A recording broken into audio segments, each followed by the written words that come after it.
Comment est-ce que Dieu peut mourir sur une croix si Jésus, il est Dieu? Il y a deux définitions de la mort dans ce cas-là. La mort, c'est la séparation de l'intimité profonde avec Dieu, premièrement, et deuxièmement, c'est le fait que l'esprit est séparé du corps. Rappelez-vous ce que dit Dieu à Adam: le jour où tu mangeras du fruit, tu mourras. Il n'est pas mort sur le coup, il est mort spirituellement, après il a été éjecté du jardin et plus tard, il va mourir physiquement. Psaume 5, tu n'es pas un Dieu qui prenne plaisir à l'iniquité, le méchant n'habitera point avec toi. Ésaïe 59, mais ce sont vos iniquités qui ont fait la séparation entre vous et Dieu, et ce sont vos péchés qui lui font cacher sa face pour ne plus vous entendre. Et on va conclure par Éphésiens 2, 1 et 2. Vous étiez morts dans vos fautes et dans vos péchés, dans lesquels vous avez marché autrefois selon le train de ce monde, selon le prince du pouvoir de l'air, c'est-à-dire Satan. Donc vous voyez, on peut être pleinement conscient, vivant, marcher sur cette terre, mais être mort spirituellement. Notre esprit est mort, il n'est pas connecté à Dieu, il n'y a plus d'intimité avec lui. Jacques chapitre 2, le corps sans esprit est mort. Apocalypse chapitre 6, écoutez attentivement. Et quand l'agneau eut ouvert le 5e sceau, je vis sous l'autel les âmes de ceux qui avaient été mis à mort pour la parole de Dieu. Jean, quand il parle, il est au paradis, donc il voit des âmes, et les corps, ils sont encore sur la terre.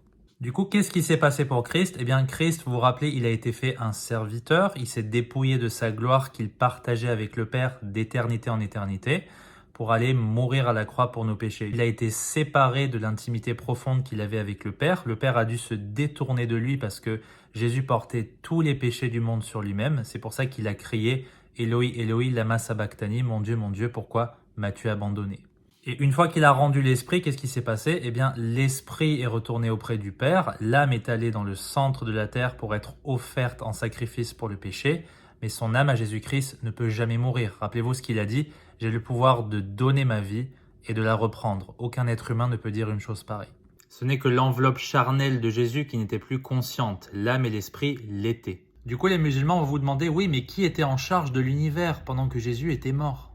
Alors, il y a deux possibilités de réponse. Si l'âme de Christ était en train de goûter la mort pour nous, eh bien, son esprit était en présence du Père et il dirigeait tout ce qui se passait dans le monde à ce moment-là. Sinon, eh bien, si on pense que l'âme et l'esprit de Jésus sont retournés auprès du Père, c'est la deuxième interprétation, eh bien, ça répond de la même manière à la question. Il était avec le Père et le Saint-Esprit, en train de voir tout ce qui se passait sur la terre et de diriger.